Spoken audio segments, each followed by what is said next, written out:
Title: The Drum of Two Hearts. Narrator's voice: calm and engaging. Long ago, in a quiet African village, there lived a young boy named Oba. Known for his laughter, though his family was poor, his only treasure was an old wooden drum, passed down by his grandfather. The drum made no sound when beaten, until Oba played it with kindness in his heart. Visuals of villagers working, children playing. One day, the village faced a great drought. Rivers dried, crops withered, and spirits grew heavy. While others quarreled and blamed one another, Oba carried his silent drum into the village square. He did not strike it with anger or pride. Instead, he tapped it gently while thinking of his people's struggles. And to everyone's surprise, the drum began to echo like thunder, filling the air with hope. Villagers listening, smiling softly. The elders said, "This is no ordinary drum.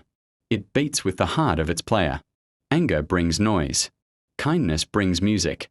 From that day on, whenever despair came, Oba played the drum not to show greatness, but to remind the people of unity, compassion, and courage.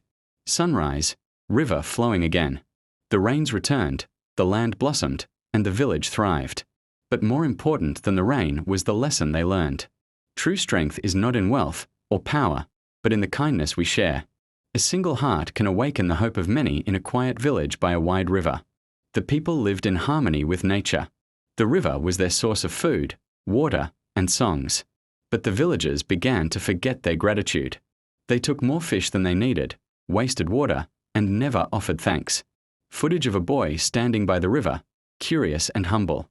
Among them lived a boy named Tay, who often sat by the riverside listening to the whispers of the current. One evening, the river spoke back. "Child, tell your people that when they forget respect, they will lose what they cherish." Show the river drying, cracked earth, villagers worried. The villagers laughed when the boy delivered the message. But soon, the river grew shallow, the fish vanished, and thirst filled the land. When despair covered the village, they remembered the boy's words. Together, they cleaned the riverbanks, planted trees, and learned to take only what was needed. Show water flowing again, green land returning, people celebrating with joy. The river returned, stronger and more beautiful than before. From that day on, the villagers taught their children, gratitude keeps blessings alive. And respect for nature is respect for life itself. Moral and life lesson.